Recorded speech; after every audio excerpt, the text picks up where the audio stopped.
Muy buenas noches, comunidad. Esta noche quiero que cierres los ojos. Quiero que cierres los ojos unos cuantos segundos. Respira. Escucha cómo tu corazón marca un ritmo que no controlas del todo. Cómo la habitación cambia de silencio cuando te enfocas en lo que te rodea. Porque esta noche vamos a viajar a uno de los lugares de fe más intensos de México. Un sitio donde millones llegan cada año buscando esperanza, pero muy pocos saben que detrás de la devoción existe una historia que nunca se predica en la basílica, una historia que no aparece en estampitas, ni en peregrinaciones, ni en oraciones oficiales, porque donde hay luz, siempre hay algo que intenta imitarla. Donde hay plegarias, hay ecos que también escuchan, y donde la gente llama al cielo con todo su dolor, no siempre es el cielo quien responde primero. Pero también, según muchos testimonios silenciados, en un punto donde dos presencias coexisten, la bendita y la que imita, la que protege y la que aprovecha, la virgen y la sombra. Esta noche vamos a escuchar 6 relatos reales, oscuros y profundos. Relatos que nadie cuenta frente al altar. Relatos que han circulado solo en susurros entre sacerdotes, peregrinos, policías y hasta guardias nocturnos. Y familias que han sido marcadas para siempre. Así que apaga las luces, ponte cómodo y sube el volumen a tus audífonos, porque estamos a punto de iniciar. Esto es San Juan de los Lagos, la sombra que responde.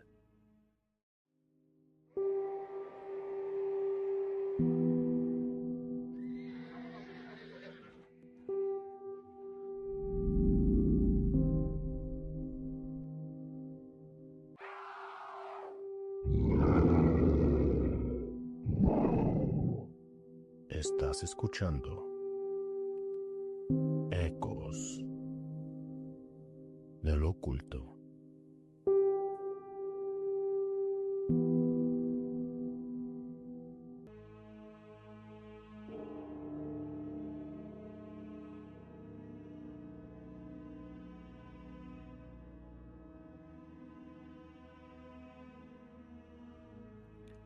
Mucho antes de que existiera la basílica, antes de que la imagen actual fuera venerada, antes de que los peregrinos caminaran kilómetros con fe, esta región ya era considerada un punto espiritual.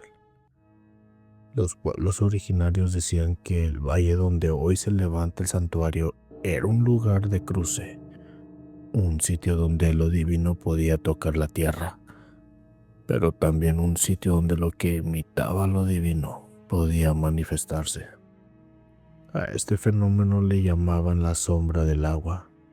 Era una presencia femenina, silenciosa, que adoptaba formas de luz y apariencia cerca de cuerpos de agua. No hablaba, no tocaba, simplemente observaba. Y algunos ancianos decían que si la seguías, no regresaba siendo la misma persona. Cuando llegaron los evangelizadores, encontraron testimonios que hablaban de la mujer que brilla y la mujer que no tiene rostro.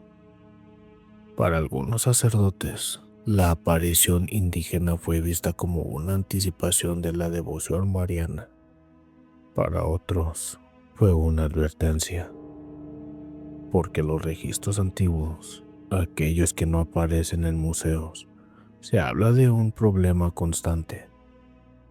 Cada vez que la fe crecía, la sombra también, como si todo lo sagrado necesitara un reflejo, como si toda luz creara su doble en la oscuridad. y como si ciertos corazones desesperados abrieran puertas que no sabían cerrar. Con los siglos, aparecieron relatos de peregrinos que veían dos siluetas femeninas en la iglesia, una luminosa y otra quieta, pegada a las columnas, sin ojos, y aunque la iglesia jamás lo acepta públicamente, varios sacerdotes han denunciado por encuentros que los dejaron marcados. Esta es la parte de San Juan de los Lagos que jamás verás en fotografías turísticas, pero que miles han sentido cuando se quedan solos en la basílica después de la medianoche. La casa de los Herreras era antigua, con paredes gruesas y un pasillo central tan largo que de noche parecía un túnel que respiraba. La abuela siempre decía que la casa guardaba memorias, pero nunca explicó qué tipo de memorias. En lo más alto del altar familiar, colocado en una repisa de madera envejecida, había una réplica de la Virgen de San Juan. No era una imagen común, estaba hecha de cera y madera, tan detallada que parecía tener piel real. Era un objeto heredado por 4 generaciones. Lo único que sabía era que jamás debía moverse y que nunca debía dejarse cerca de un espejo. La abuela repetía esas instrucciones con una seriedad casi religiosa. Pero la abuela falleció y las reglas dejaron de respetarse. A las 3:17 de la mañana, un estruendo despertó a toda la casa. Un golpe seco, como si algo hubiera caído desde una altura considerable. Cuando los padres salieron al pasillo, encontraron la figura de la Virgen en el suelo, pero no caída al azar.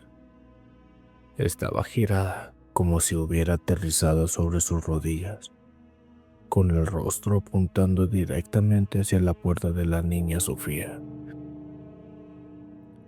La madre sintió un hielo en el estómago. La figura pesaba más de lo que parecía. Era imposible que hubiera caído así sin romperse. Esa noche, Sofía no durmió. Lloraba diciendo: «Mamá, se movió. Yo la vi. Se movió solita». La madre la consoló, pero su voz temblaba. Los padres decidieron colocar cámaras en el pasillo. No le dijeron frente a la niña, pero estaban empezando a creerle. A la misma hora exacta, 3:17 de la madrugada, la cámara captó un movimiento casi imperceptible, un pequeño giro de cabeza de la figura, como un tic involuntario. Luego algo peor. El párpado derecho subió apenas unos milímetros. Un parpadeo lento, real. El padre vio el video 4 veces. Cada vez se sentía más frío, más distante, como si una parte de él quisiera negar lo evidente. La madre vomitó en el baño, no por miedo, sino porque sintió que algo los estaba observando a través del video. Sofía gritó tan fuerte que la familia entera corrió a su cuarto. «No la dejen entrar», lloraba. «Está afuera. Está respirando afuera». Y efectivamente, en el pasillo se escuchaban una respiración lenta, humana, pero profunda, como si viniera de una garganta vacía. La puerta de Sofía vibraba muy apenas, como si algo se recargara contra ella. Cuando abrieron la puerta de golpe, no había nadie, pero el aire estaba helado, y en el suelo, Justo frente al cuarto de la niña estaba la figura de la Virgen de pie, no caída, no en el piso, de pie, perfectamente erguida, como si hubiera estado esperándolos. La madre llevó a la figura al sacerdote más cercano. El hombre, al verla, palideció, como si le hubiera mostrado un cadáver. ¿Quién la ha estado moviendo?, preguntó con voz quebrada. Nadie, respondió la madre. El sacerdote retrocedió un paso. No la traigas más aquí. Esto no está bendito. Hizo una señal de cruz temblorosa. Esto está ocupado. La madre quiso tomar la figura de nuevo, pero el sacerdote la detuvo. No la toques más. No la toques más con las manos descubiertas, y por nada del mundo la pongas frente a un espejo. Pero él no le explicó por qué. El padre de Sofía decidió destruir la figura. La colocó en el patio y le prendió fuego. Pero las llamas no la consumían. Se retorcía, cambiaba de posición, como si algo dentro luchara contra el fuego. Durante casi 20 minutos la figura ardió sin derretirse. Pero cuando finalmente se desintegró, las cenizas quedaron agrupadas, como si formaran un rostro, 2 hendiduras, como ojos, un círculo profundo, como una boca. El viento sopló fuerte, pero las cenizas no se movieron. La familia creyó que todo había terminado, hasta que al día siguiente la niña despertó gritando de nuevo. Sigue ahí, sigue ahí. La madre corrió a su cuarto, temiendo lo peor, y allí estaba, en el rincón, junto al espejo del closet, parcialmente reflejada, no la figura quemada, la misma silueta, pero más alta, más delgada, respirando. Y mientras la madre paralizada intentaba entender lo que veía, la voz de Sofía, temblando, susurró desde atrás. No era la figura, mamá. Era lo que vivía dentro. La carretera hacia San Juan de los Lagos es larga, angosta, en algunos tramos y rodeada por kilómetros de campos silenciosos, que de noche se vuelven un mar negro. Los peregrinos caminan por ella incluso cuando la luna está oculta, como si la fe fuera suficiente para iluminar el camino. Pero desde hace décadas hay un rumor entre camioneros, taxistas nocturnos, viajantes y policías rurales. Hay un peregrino que no debe ser levantado. Algunos dicen que es un alma en pena, otro que es una advertencia, unos cuantos que no es humano. Este relato ocurrió a la familia Montelongo una noche de febrero, mientras viajaban desde Querétaro hacia San Juan para cumplir una manda trazada. Nunca olvidaron lo que vieron, sobre todo porque no todos volvieron del viaje siendo los mismos. La familia era sencilla: Roberto, el padre, Elena, la madre, y su hija de 16 años, Valeria. La noche estaba fría, pero no lo suficiente como para explicar la niebla extraña que se formaba por momentos, como si alguien soplara desde adentro de la tierra. A la altura del kilómetro 42, Valeria fue la primera en verlo. Un hombre caminando por la orilla de la carretera, sombrero viejo, ropa polvorienta, un rosario negro colgado de la mano derecha. «Parece peregrino», dijo la madre. «A esta hora ninguno anda solo», respondió el padre. «Es muy peligroso». La luz de los faros iluminó al hombre, pero algo no encajaba, ni con la luz directa, ni con los movimientos del coche, ni con la inclinación del camino. El peregrino proyectaba sombra. Ninguna, ni siquiera un contorno, ni siquiera un borde oscuro. Solo la figura perfecta del hombre, recortada contra la nada. Valeria grabó con su celular y sintió algo extraño. La pantalla se volvió ligeramente más fría al tocarla, como si el video absorbiera el calor.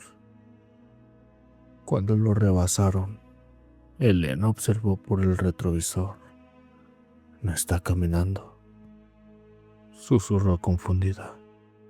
Está deslizándose». El hombre se movía hacia adelante, pero sus pasos no coincidían con su avance. Era como si sus pies tocaran el piso, pero su cuerpo avanzara sin esfuerzo, como si lo empujaran desde atrás o como si su cuerpo no necesitara caminar. El padre bajó la velocidad. «Roberto, no», dijo Elena. Pero fue tarde. El peregrino levantó lentamente la cabeza. Valeria comenzó a llorar sin razón aparente. Dijo que algo le jalaba el pecho, como si una mano invisible intentara entrar en ella. El hombre se detuvo. No giró el cuerpo, solamente la cabeza, y demasiado lento. Nunca se le vio el rostro. No había oscuridad normal ahí. Era una negrura espesa, húmeda, como si su cara fuera un agujero. Roberto bajó la ventana unos centímetros. «Buenas noches. ¿Necesita ayuda?»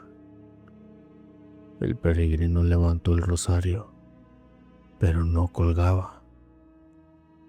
El rosario estaba perfectamente tieso, como si fuera un objeto sólido o congelado.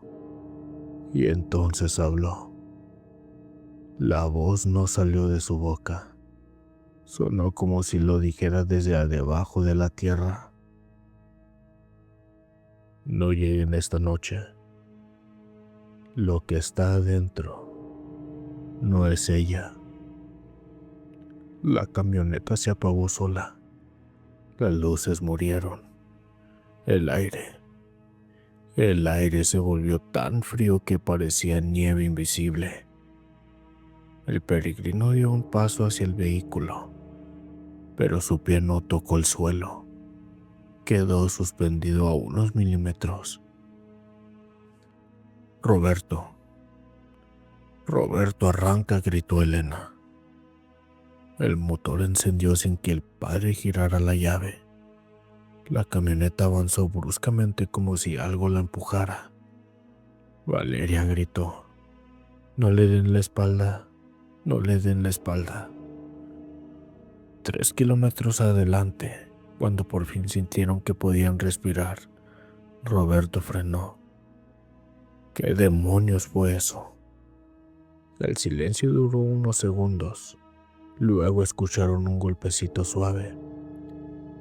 Un golpecito sobre el techo del auto. Un golpe. Luego otro. Luego otro. Cuando Roberto bajó a revisar, no había nada sobre la camioneta, pero el pavimento, justo detrás del vehículo, había un rosario negro, el mismo que cargaba el peregrino, y aún estaba caliente, tan caliente como si hubiera estado en la mano de alguien vivo. Decidieron regresar a Querétaro sin mirar atrás. Llegaron con miedo, con náusea, con la sensación de haber sido observados todo el camino. A la mañana siguiente, revisaron el video que Valeria grabó y ahí estaba el peregrino. Pero el video tenía algo imposible. A medida que el hombre se acercaba a la cámara, su figura se duplicaba. Una sombra blanca detrás, una sombra negra delante, como si hubiera dos peregrinos caminando detrás del mismo cuerpo. Al final, cuando levanta la cabeza, la pantalla se distorsiona y se escuchó la misma voz profunda susurrar: lo que está dentro no es ella. Una semana después, la familia supo que la noche en que se dirigían a San Juan, un hombre dentro de la basílica sufrió un colapso nervioso. Aseguraba haber visto a una mujer con un manto azul caminando hacia él, pero sin rostro. La descripción coincidía con la sombra detrás del peregrino. La familia Montelongo nunca volvió a intentarlo. A veces sienten el rosario calentarse durante la noche. A veces escuchan pasos en su patio. A veces Valera despierta diciendo: se está acercando otra vez. Dice que no hemos cumplido la promesa, pero nadie en la familia recuerda haber hecho una promesa, excepto Roberto. Una noche, semidormido, admitió haber dicho: si alguien puede guiarnos, que se nos aparezca. Y alguien lo hizo, pero no quien él esperaba. Los guardias nocturnos de la Basílica de San Juan de los Lagos han visto de todo. Gente que entra a rezar sin permiso, peregrinos que se esconden para dormir, personas llorando en silencio frente al altar. Pero hay una presencia que todos conocen, una que ninguno se atreve a mencionar en voz alta: la niña pequeña, descalza, vestida con un camisón blanco manchado de tierra seca, cabello largo, negro, pegado a los hombros como si siempre estuviera mojado y siempre llorando. Los guardias afirman que no es un fantasma común, ni una aparición benigna, ni un alma en pena. Dicen que la niña es un anuncio, un aviso de que algo más la acompaña, algo que no debería estar dentro del templo. La siguiente historia le ocurrió a Teresa, una guardia nocturna con más de 11 años trabajando en el recinto. Una mujer seria, fuerte, acostumbrada a mantener la calma hasta esa noche. Teresa hacía su recorrido habitual, linterna en mano, verificando que todo estuviera en orden. La basílica estaba completamente en silencio, excepto por las crujidas de la madera vieja y el eco lejano del viento golpeando los vitales. Al girar la esquina del pasillo trasero, escuchó un llanto suave, delicado, infantil. Pero no todo un llanto de dolor, era un lamento, como si la niña llorara con resignación, sabiendo que nadie iba a ayudarla. Teresa siguió el sonido. La linterna temblaba un poco en su mano, no por miedo, sino porque el aire estaba demasiado frío para una noche normal. Y entonces la vio, justo frente a la entrada lateral del altar mayor. Una niña pequeña, descalza, con los pies sucios de tierra oscura, llorando en silencio con la cabeza agachada. Mi amor, susurró Teresa, estás perdida. La niña dejó de llorar, pero no levantó la cabeza. Teresa dio 2 pasos hacia ella. La basílica entera parecía contener el aire. ¿Dónde están tus papás? La niña levantó la cabeza. Teresa soltó la linterna de inmediato. Los ojos de la niña no eran ojos. Eran 2 esferas completamente negras. Brillaban como obsidiana bajo la luz tenue. No tenía iris, no tenían blanco, no tenían profundidad. Eran vacíos, que parecían mirar dentro de uno. La niña abrió la boca muy levemente, como si nunca hubiera usado la mandíbula, y con una voz que no era infantil, sino más antigua, más áspera, dijo: ella ya no te escucha. Teresa sintió que algo le apretó el corazón, un peso, como si una mano invisible tratara de aplastar sus pulmones desde adentro. Intentó moverse, pero las piernas no respondían. Solo pudo observar. La niña dio un paso hacia adelante, y algo en el movimiento estaba mal. Teresa tardó unos segundos en entenderlo. La niña no tocaba el suelo. Flotaba a unos centímetros, con los pies perfectamente rectos, inmóviles, sin reflexión alguna, como si su cuerpo no obedeciera las reglas humanas. La niña avanzó lentamente y Teresa retrocedió, pero cada paso que daba hacia atrás se sentía como si se moviera dentro de agua gruesa densa. No, no te acerques. La niña inclinó la cabeza hacia un lado. El movimiento fue tan brusco que se escuchó un pequeño crujido, como si se hubiera roto el cuello. Luego volvió a hablar. No la llamen. No les va a gustar quien responde. La niña dejó de moverse y miró hacia el altar principal. Entonces ocurrió algo que marcó a Teresa para siempre. Una figura gigantesca se formó detrás de la niña. Primero como un vapor azul, muy tenue, subiendo desde el piso. Luego como una silueta femenina deformada, con un manto que se movía como si tuviera vida propia. La figura se inclinó sobre la niña, como si la protegiera, pero no era protección. La estaba sosteniendo, como si fuera una marioneta, como si la niña fuera solo un contenedor, un conducto para algo más grande. La figura, alta, delgada, sin rostro, extendió una mano hacia Teresa, una mano larga, demasiado larga, casi el doble de lo normal, y cada dedo terminaba en una sombra afilada.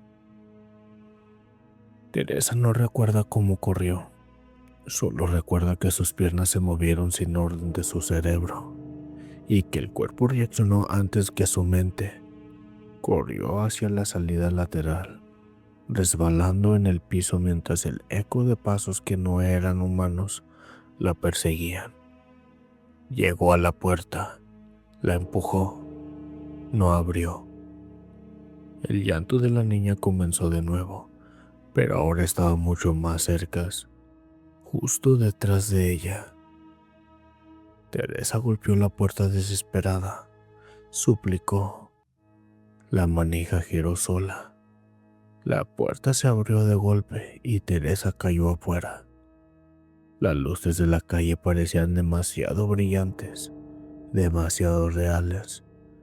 Cuando miró de nuevo hacia adentro, no había nadie, ni la niña, ni la figura, ni el movimiento en el manto en el altar. Solo oscuridad quieta. Al día siguiente, El jefe pidió revisar las cámaras. Teresa casi se desmaya cuando vio el video.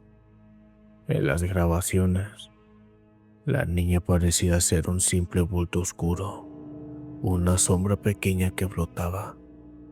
Pero detrás había una silueta, una figura enorme, con un manto azul oscuro, moviéndose como humo. En un cuadro del video, solo uno, la figura voltea hacia la cámara. No tenía rostro, no tenía ojos, pero aún así, la cámara pareció temblar, como si algo vivo lo hubiera mirado desde adentro. Teresa renunció ese mismo día. No volvió a acercarse a la basílica. Meses después, en las noches de lluvia, todavía jura escuchar el llanto de la niña en su pasillo, en su sala, a veces detrás de la puerta del baño. Una noche, vio a la figura azul reflejada en el televisor apagado, quietecita, esperando. Y desde ese día, Teresa duerme con la televisión encendida, porque si la apaga, sabe que volverá a ver la silueta detrás de ella, y no quiere volver a escuchar esa voz susurrando. No la llame, ella ya no escucha. Comunidad, si sigues escuchando, respira, inhala lento y exhala más lento aún. Si has llegado hasta este punto, ya te habrás dado cuenta de algo. Las historias de San Juan de los Lagos no solo hablan de fe, hablan de ecos. Ecos que se repiten, que intentan imitar, que responden, incluso cuando nadie ha preguntado. Has escuchado ya 3 encuentros, 3 avisos, 3 advertencias veladas que coinciden en una misma idea. Algo se mueve cuando la basílica duerme. Algo escucha cuando la gente llama. Algo responde antes que la luz. Hay quienes piensan que las apariciones marianas siempre traen consuelo, que la figura que se manifiesta en un templo solo puede traer bendiciones, que donde hay un altar hay protección. Pero si prestas atención, si escuchas más allá del rezo, más allá de las campanas, hay un murmullo antiguo, muy antiguo que no viene de lo alto. Un murmullo que parece imitar las plegarias, pero no las comprende. Un murmullo que no pide ser visto, solo pide entrar, porque en San Juan de los Lagos cuando la medianoche llega, una puerta, una frontera abierta, un umbral entre lo que creemos y lo que preferimos ignorar. Y lo más inquietante es que todos los testigos coinciden en lo mismo. La presencia nunca viene sola y nunca viene por casualidad. Los primeros 3 relatos fueron solo la primera advertencia, la superficie, el borde del abismo. Ahora vienen los que todos evitan contar, los que ni los propios guardias quieren reconocer, los que incluso los sacerdotes en voz baja admiten que prefieren olvidar.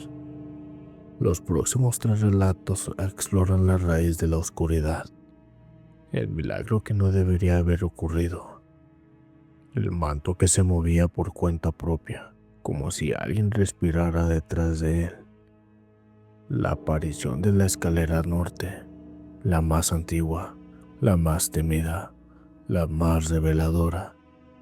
Cada uno es más profundo, más denso, más cercano a lo que realmente habita ahí. Y si sientes un cosquilleo en la nuca, si notas que el ambiente a tu alrededor se volvió más pesado, si percibes que algo está detrás de ti, no te preocupes. Es normal. Cuando se cuentan estas historias dicen que ella o lo otro se acerca para escuchar, como si quisiera asegurarse de que nadie cambie los detalles, de que la verdad se mantenga intacta. Así que respira y aún no encienda la luz, porque lo que viene ahora es lo que nadie se atreve a narrar después de las 3 de la mañana. Quédate con nosotros, porque sigues escuchando ecos del oculto. El padre Mariano llevaba casi 20 años sirviendo en una pequeña parroquia cercana a San Juan de los Lagos.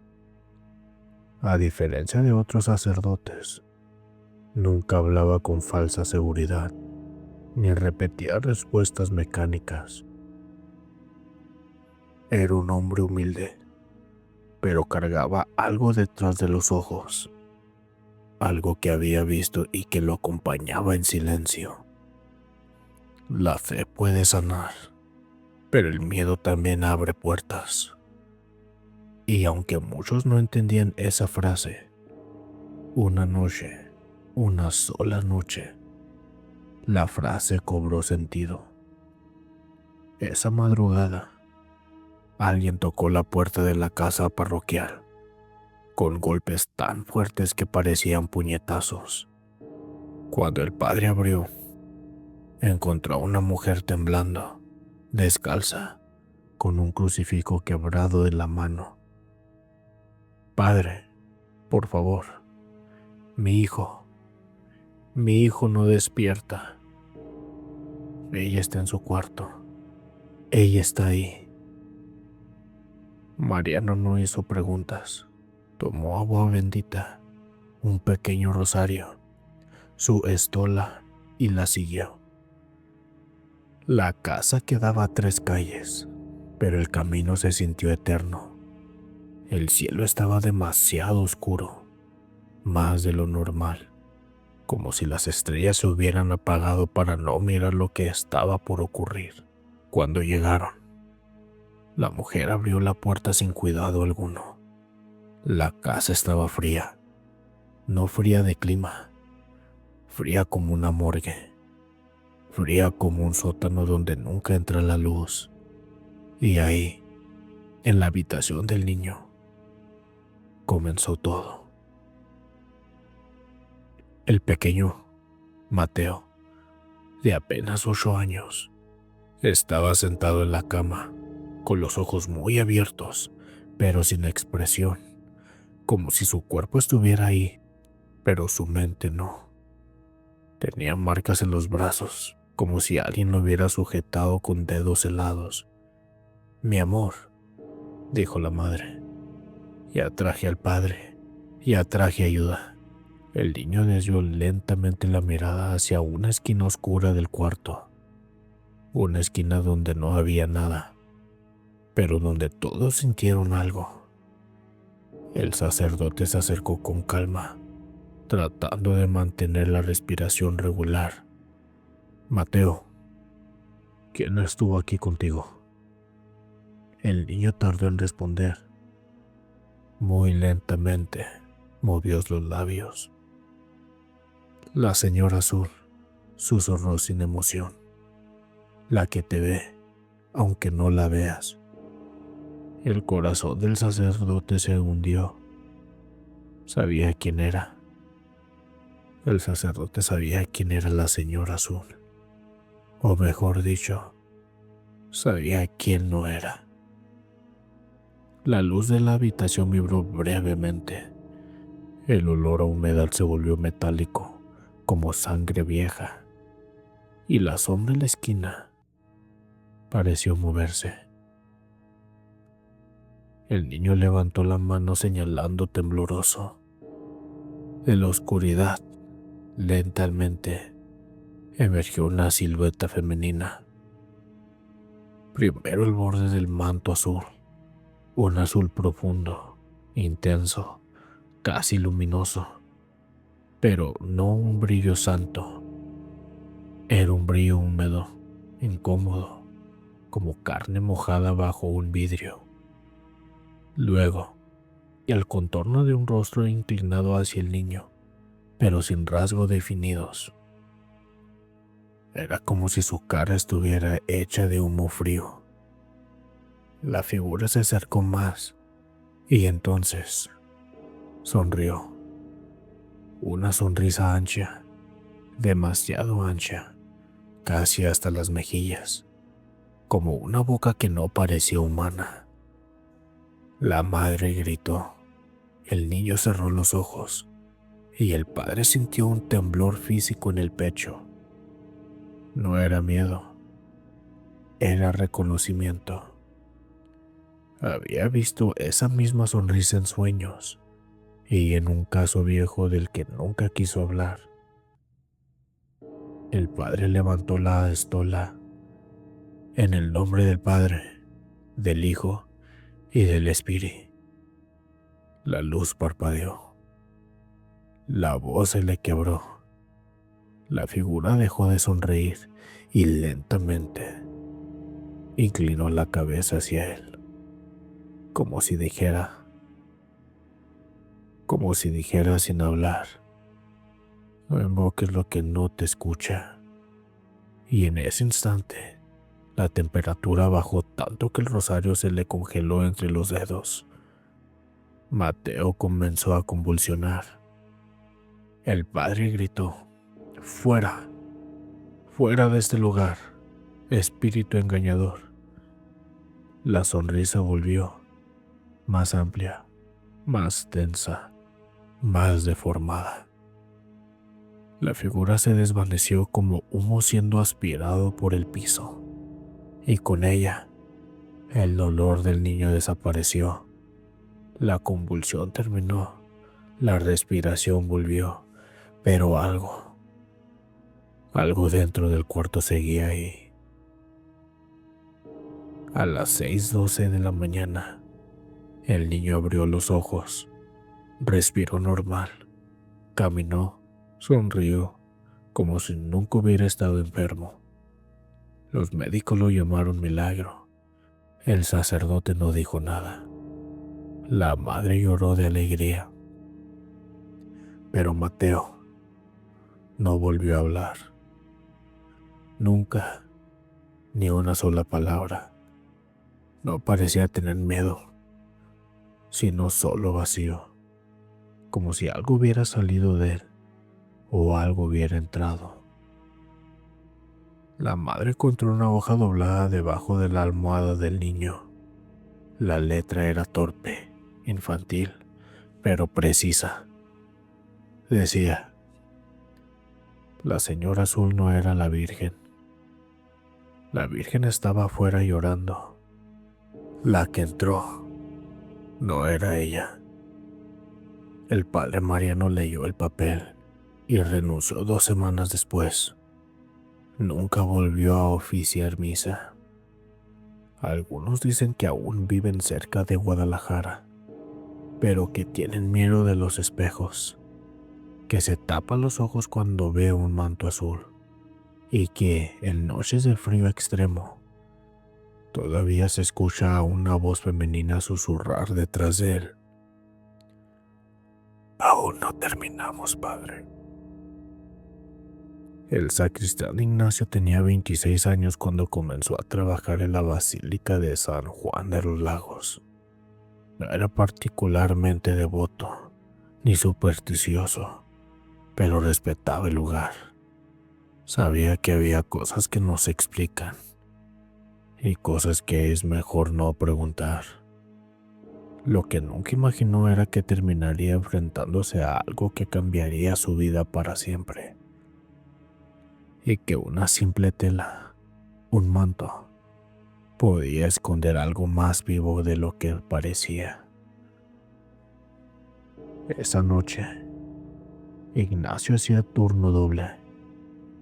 Otro sacristán había llamado enfermo y él necesitaba el dinero. No le preocupaba quedarse hasta tarde. La basílica de noche era silenciosa, imponente, pero no daba miedo. o eso creía. El reloj marcaba las 2:11 de la mañana. El eco de sus pasos era la única compañía mientras caminaba con su lámpara portátil, revisando que todo estuviera limpio. El aire estaba más frío de lo normal y había un olor extraño, no a humedad ni a madera vieja. Era un olor a tela mojada, como si algo hubiera sido levantado recientemente y colgado a secar dentro del templo. Ignacio se detuvo frente al altar mayor. La figura de la Virgen estaba ahí, iluminada por una luz tenue que parecía respirarle encima. La imagen no asustaba. Lo que inquietaba era el manto. Era un azul profundo, casi brillante, pesado, estático, o al menos debía serlo, porque esa noche, mientras Ignacio recogía unas velas gastadas del suelo, vio algo con el rabillo del ojo. El manto se movió, suavemente, como si una mano por dentro lo hubiera empujado desde atrás. Ignacio parpadeó varias veces. El aire, se dijo a sí mismo. Pero no había corrientes ahí, ni ventanas abiertas, ni puertas mal cerradas. El manto volvió a moverse. Esta vez, un lado, como si una mano invisible lo estuviera tomando y estirando muy lentamente. Ignacio respiró hondo. Tranquilo, murmuró. Seguramente es la lámpara. Acercó la luz al manto, y en ese instante la tela se elevó unos centímetros, no hacia afuera, no hacia atrás. Se elevó verticalmente como si algo ubicado detrás de la imagen estuviera levantándolo, con una delicadeza, probando su peso, como una criatura analizando su carne. Ignacio dio un paso atrás, luego otro, pero no podía dejar de mirar. La tela volvió a elevarse. Esta vez dejó ver algo debajo. Ignacio sintió cómo la sangre se le helaba en el pecho. Debajo del manto no había madera, no había estructura, no había pared. Había simplemente oscuridad.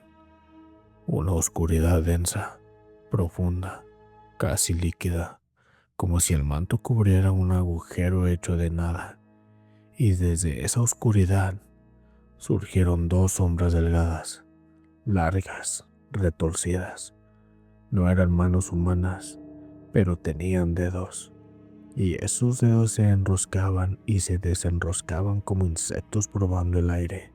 El manto cayó de golpe, ocultándolas.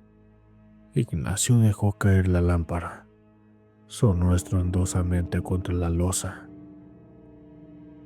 Ignacio quiso correr, pero antes de hacerlo, escuchó un susurro. No un susurro humano. Era como si dos piedras se rozaran entre sí, produciendo un sonido bajo, áspero. No deberías verme. El eco de esa frase no se propagó por el templo, se propagó por su cabeza. Ignacio cayó de rodillas, con las manos en los oídos. Basta, basta, basta. Las velas encendidas alrededor del altar comenzaron a apagarse, una por una, como si alguien caminara entre ellas. El manto volvió a elevarse, esta vez más alto, más rápido, y desde abajo surgió una mano negra, alargada, como si estuviera hecha de carbón húmedo. Esa mano tocó el borde del altar. Dejó una marca oscura, una marca que aún hoy nadie ha podido limpiar. El pánico lo impuso finalmente. Ignacio se levantó tambaleado y corrió hacia la sacristía. Mientras lo hacía, escuchó pasos detrás de él, pero no eran pasos humanos. Eran pasos secos, cortos, como dedos golpeando el suelo de piedra. En su carrera desesperada, escuchó el susurro otra vez. No corras. Ya te vi. Llegó a la puerta lateral, la abrió y salió al exterior, respirando como si hubiera estado bajo el agua. Se quedó ahí 10 minutos, temblando, sin poder regresar. Cuando por fin reunió valor, volvió a entrar. La basílica estaba como siempre. El manto inmóvil, el altar perfecto, las velas apagadas. Solo un detalle lo delató. En el piso, junto a la imagen, había huellas negras, delgadas, marcadas como si dedos gigantescos hubieran caminado por ahí. A las 6 a.m. terminó su turno. Ignacio salió de la basílica, intentando olvidar todo, pero al llegar a su casa, notó algo en la pared de su cuarto. 2 marcas largas, negras, idénticas a las manos que había visto levantando el manto, como si lo que estaba detrás del manto lo hubiera seguido a casa. Ignacio trató de borrarlas con agua, luego jabón, luego con cloro. Nada funcionó. La noche siguiente, mientras intentaba dormir, escuchó algo en la esquina del cuarto. Un manto arrastrándose. Una respiración profunda, ajena, y un susurro que le puso la piel helada. No cierres los ojos. Ya sabes dónde estoy. Desde entonces, Ignacio duerme con la luz prendida, con el crucifijo entre las manos, pero a veces, en la madrugada, se despierta y ve que la luz parpadea y el manto de su cortina se mueve hacia arriba, muy lentamente, como si 2 manos negras estuvieran levantándolo de nuevo.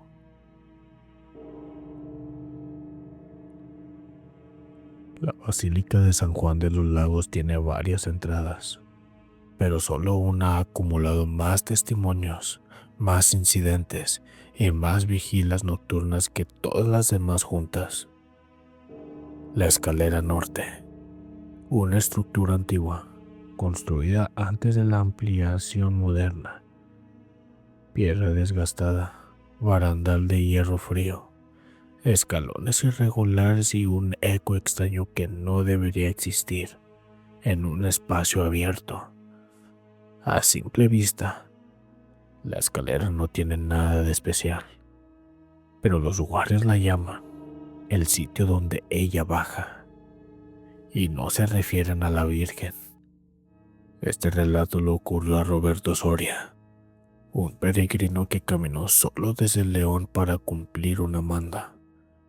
Un hombre serio, devoto, acostumbrado a recorrer largos tramos sin miedo a la noche. Pero nada lo había preparado para lo que encontró ahí. Roberto decidió detenerse frente a la escalera para tomar aire. Las rodillas le dolían. El camino había sido más duro de lo esperado. Tomó agua, se limpió el sudor de la frente y miró hacia arriba. La escalera estaba oscura, ni una lámpara encendida, ni un reflejo, solo sombra pura. Entonces escuchó algo, un susurro. No era humano, no estaba cerca. Sonaba como si alguien exhalara dentro de un corredor de piedra bajo tierra. ¿Quién anda ahí?, preguntó con voz temblorosa. No hubo respuesta, solo un pequeño golpe metálico, como si algo hubiera tocado el barandal. Roberto comenzó a subir, despacio, con la linterna del celular. El aire se volvió espeso, más frío, como si la escalera respirara.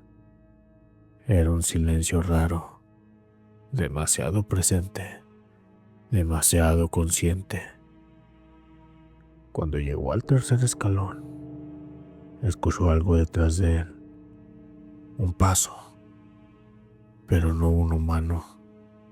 Era un golpe seco, como si un pie descalzo cayera sobre piedra húmeda. Volteó con el corazón acelerado. Y nada. Las sombras estaban quietas. Y sin embargo, algo en ellas parecía ondular, como si tuvieran vida propia. Al llegar a la mitad de la escalera, su linterna parpadeó. Primero una vez, luego dos, luego se apagó. Y fue entonces cuando vio la silueta. Arriba en lo más alto de la escalera, una mujer, o lo que parecía una mujer. Llevaba un manto azul, largo, arrastrado, que goteaba oscuridad, no agua. Oscuridad como si la tela estuviera hecha de sombra líquida. La figura comenzó a bajar. No caminaba, no flexionaba las rodillas, se deslizaba. Bajaba cada escalón como si no existiera. Roberto abrió la boca para hablar, pero no salió sonido. Era como si el aire se hubiera vuelto sólido.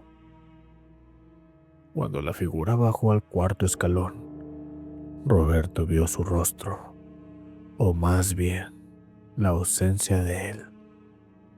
No tenía ojos, ni boca, ni nariz, ni rasgos. Era un vacío femenino, un hueco profundo donde debería haber un rostro humano.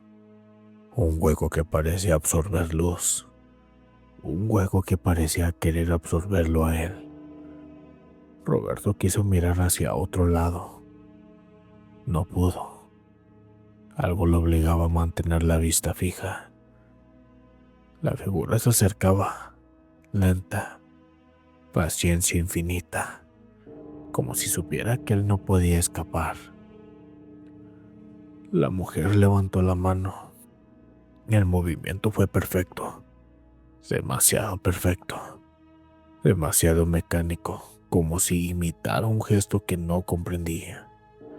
Una mano era larga, muy larga. Los dedos eran casi 2 veces más de lo normal, y lo que salía de la palma no era luz, era frío, un frío tan profundo que parecía quemar. Roberto sintió que el pecho se le hundía, que el aire salía de los pulmones, que su visión se reducía a un túnel oscuro.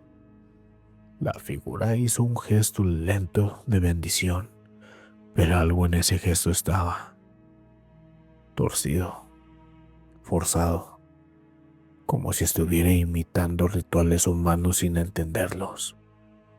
Y entonces habló, pero no abrió la boca. La voz salió directamente desde el vacío donde debería estar el rostro. No reces aquí. No sabes a quién despiertas. Las palabras resonaron no en las escaleras, en su cabeza, dentro de ella, como si hubiera entrado sin permiso. La figura extendió la mano hacia él. Roberto intentó retroceder, pero sus piernas no respondieron. La mano se cerró en torno a su cuello. No lo apretó, no lo ahorcó, simplemente lo tocó. 5 puntos helados, 5 puntos que ardían como hielo seco, 5 puntos que dejaron una marca instantánea en su piel. Roberto gritó. La figura lo soltó. y se desvaneció. No hacia los lados, no hacia atrás. Se desvaneció hacia abajo, como si se hundiera en un escalón inexistente, como si la escalera hubiera abierto la boca para tragarla. Roberto corrió. No recordaba haber sido capaz de correr tan rápido en su vida. Cuando llegó al hotel donde se hospedaba, encendió todas las luces. Se miró en el espejo y ahí estaban, 5 marcas negras, perfectas, como quemaduras en forma de dedos. No rojas, no moradas, sino negras, negras como carbón seco. Intentó lavarlas y no salieron. Frotó con fuerza y nada. El agua que tocaba su cuello salía helada, aunque la llave estuviera en caliente. Esa noche no durmió. A las 3:12 de la madrugada escuchó un sonido familiar en el pasillo del hotel. Un paso, un golpe, un deslizamiento, como un pie descalzo arrastrándose. Cuando miró por la rendija de la puerta, el pasillo estaba vacío, pero la sombra de una mujer pasó por debajo de la puerta. No venía del pasillo, no venía de la luz, venía desde adentro de su propio cuarto, cruzando la puerta hacia afuera, como si hubiera estado ahí con él, observándolo mientras corría, esperando que lo dejara entrar. Roberto dejó San Juan al amanecer, sin cumplir su manda. Actualmente vive en León. Algunos dicen que no volvió a acercarse a ninguna iglesia. Otros dicen que sí, pero nunca sube escaleras, ni en su casa, ni en edificios, ni en templos, porque afirma que cada vez que lo intenta, ve, en lo alto del primer escalón, una figura azul, sin rostro, esperándolo, y que escucha un susurro. Baja conmigo. Yo también estoy subiendo. Comunidad. Ahora sí, respira. Déjalo entrar. Deja que el silencio vuelva a tomar su lugar. Porque después de recorrer los pasillos fríos, las escaleras antiguas, los ecos nocturnos y las sombras que imitan lo sagrado, hemos llegado al final de este episodio.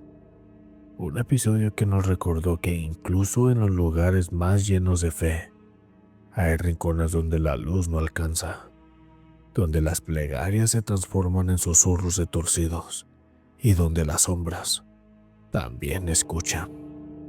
Hoy viajamos juntos por los 6 relatos ocultos de San Juan de los Lagos, relatos que no aparecen en estampitas ni en peregrinaciones, relatos que los guardias callan, que los devotos ignoran y que los sacerdotes prefieren olvidar. Y aún así, si tú estás escuchando esto en la oscuridad de tu cuarto, en tu auto, en tu sala o con tus audífonos, te atreviste a quedarte hasta el final. Gracias por caminar conmigo por este sendero de voces, ecos y sombras. Gracias por sostener la respiración cuando la figura bajó la escalera, por no mirar atrás cuando el manto se levantó, por no cerrar los ojos cuando la niña flotó frente al altar. Gracias por ser parte de esta comunidad que no huye del misterio, sino que lo enfrenta, que lo respira, que lo honra, porque aquí, en Ecos de lo Oculto, ustedes no son solo oyentes, son guardianes de la noche, exploradores de historias prohibidas, testigos de aquello que otros no se atreven a narrar. Y recuerda algo antes de que apagues este audio. No importa dónde estés, ni cuánto silencio haya a tu alrededor, siempre hay algo escuchando contigo. A veces es solo tu corazón, a veces tu respiración, y a veces es algo más. Así que esta noche, cuando cierres los ojos, cuando la casa se quede en silencio, cuando la oscuridad se asiente como un manto, no pienses en la niña sin ojos, ni en el peregrino que no proyecta sombra, ni en la figura azul sin rostro. Piensa en que sigues aquí, que sigues escuchando ecos del oculto.